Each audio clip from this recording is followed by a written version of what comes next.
Renato estreia no comando técnico do Grêmio agora contra o Vasco no próximo domingo e eu reuni nesse vídeo alguns exemplos para vocês para a gente relembrar de como os times do Renato jogam, tá? O Renato, gente, de ponto de partida é 4-2-3-1. A gente vai pegar times do Renato em outro esquema lá para trás, mas eu quero começar a pegar exemplos recentes de times do Renato. Por exemplo, esse próprio Grêmio aqui, que foi o Grêmio da passagem anterior do Renato, a terceira passagem, o Grêmio campeão da Copa do Brasil. 4-2-3-1 puro. O meia clássico, o famoso 10 clássico, Douglas. Na frente, um jogador de movimentação que era o Luan, não tinha um centroavante fixo. Dois pontas que faziam muito aquele ajuste lá atrás para ajudar os laterais, tanto o Ramiro quanto o Pedro Rocha. Os dois faziam muito isso, o Ramiro ajudava na lateral direita e o Pedro Rocha ajudava à esquerda, colava ali com o Marcelo Oliveira. Tinha dois volantes que sabiam jogar, e muito, diga-se de passagem, o Wallace e o Maicon, e esse era o time do Grêmio, campeão da Copa do Brasil 2016. 2017, algumas alterações aconteceram na montagem do grupo. O Renato gosta muito, embora tenha jogado com o Luan de atacante móvel, de falso 9 em 2016, o Renato gosta muito da presença de um centroavante. O Renato gosta de ter essa referência dentro da área. E em 2007 ou 2017, ele teve Lucas Barrios. O Douglas se machucou no começo do ano, o Luan saiu de falso 9 e virou uma espécie de camisa 10 do Grêmio, era o 7 na camiseta, mas fazia a função de 10, baixou o Luan, colocou o Barrios na frente. Os pontas, o Grêmio até iniciou com Pedro Rocha, que foi vendido, e terminou aquela Libertadores com o Fernandinho, o Ramiro pela direita. Dois volantes alterados em relação ao ano anterior, 16 tinha o Wallace e Maicon, o Wallace foi vendido, o Maicon sofreu com lesões, e o Grêmio em 17 teve essa dupla que jogou muito bem, tá? Michel e Arthur foram muito bem juntos. Algumas trocas também na defesa, como por exemplo, o Léo Moura assumindo a vaga do Edilson em vários jogos, não em todos, mas em alguns havia um revezamento entre Léo Moura e Edilson, e na esquerda não mais o Marcelo Oliveira, já era o Bruno Cortes. Peguei esse Grêmio, que é o Grêmio campeão da América em 2017. Eu posso pegar um Renato mais recente, o último trabalho do Renato, que também foi 4-2-3-1, no Flamengo, com características parecidas, valorização da posse de bola, ataques em bloco, time compactado com a bola, com base em troca de passes. Esse era o Renato, mas com alguns problemas defensivos. O time do Flamengo era esse aqui, a rigor. Observe que a nominata tinha muita qualidade.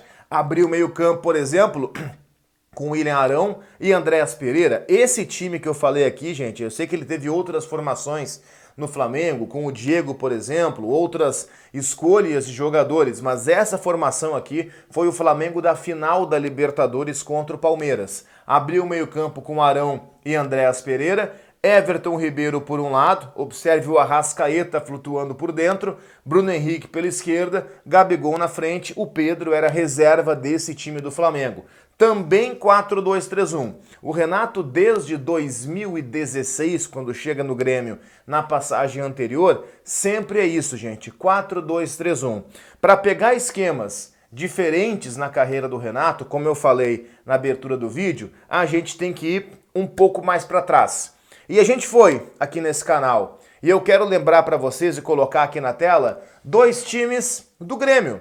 Vou começar com o Grêmio vice-campeão brasileiro 2013, também pelo Renato. Era isso aqui, um 4-3-3. Aquele time com três volantes, Souza, Ramiro e Riveiros, vocês vão lembrar. E na frente, dois caras projetados pelos lados, que era Eduardo Vargas e o Kleber.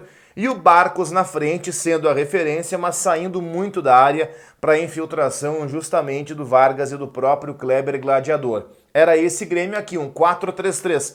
Em alguns momentos daquele ano, o Renato também chegou a usar um esquema com três zagueiros. Ele tinha, por exemplo, Simon, Bressan e Rodolfo. Tá? E aí o meio-campo era um pouco mais alterado.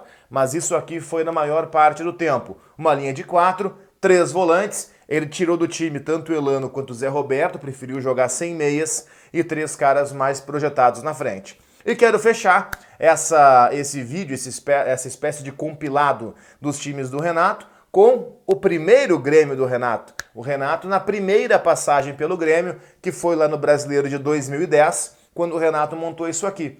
um losango de meio campo. Só que eu preciso lembrar para vocês que 2010, que é esse time, para 2022, cara, lá se vão 12 anos, é muito tempo. O Renato não joga mais assim há muitos anos. Mas observe, ele usou um recurso interessante. Ele manteve Fábio Santos na esquerda, centralizou o Lúcio, improvisou o Lúcio num losango de meio campo, alinhado com o Adilson, que era mais marcação do que qualquer outra coisa, Rockenbach por trás deles e soltou. Deu liberdade na frente para Douglas, Jonas e André Lima. Ou em alguns momentos, Douglas, Jonas e Borges também. Foi nessa passagem que o Renato diz a famosa frase de que o Douglas, que tinha algumas críticas da torcida, o Douglas era craque. Então o carregador de piano marcava para o craque jogar. Foi nessa passagem que o Renato deu essa entrevista. Mas, gente, isso aqui é 2010, tá? Eu só quis ilustrar, tal qual o time de 2013 que eu mostrei antes. De 2016 para cá, Renato é sempre 4-2-3-1. É o que eu estou imaginando, é o que eu estou quase cravando para o Grêmio de agora em diante. 4-2-3-1. É o esquema que predomina no Grêmio há muitos anos, em função do próprio Renato, e foi o esquema predominante de outros técnicos que vieram depois também. Thiago Nunes chegou a fazer 4-1-4-1, o Roger chegou a jogar com 3 zagueiros em algum momento, mas via de regra é 4-2-3-1. E eu estou imaginando que isso vai ser mantido no Grêmio agora, com a presença do Tassiano como meia mais adiantado, à frente dos 2 volantes. Vamos ver. Mas para mim, conhecendo o Renato e o elenco do Grêmio, eu acho que é mais ou menos por aí que a gente pode imaginar o Grêmio nas próximas rodadas na Série B do Campeonato Brasileiro. Espero que vocês tenham gostado desse vídeo, tenham curtido esse conteúdo. Se não curtiram, curtam agora. É só dar o like aqui embaixo, o joinha, eu gostei, porque isso é fundamental. E também estou pedindo, na finaleira do vídeo, eu podia ter pedido lá no começo, deixei para o final, para não atrapalhar a largada do vídeo. Então, a contrapartida é aquela, gente. Se inscrevam nesse canal, não paga um tostão sequer. Clique em inscrever-se, deixem o like e comentem aqui embaixo se vocês acham que o Renato vai dar certo no Grêmio. Valeu!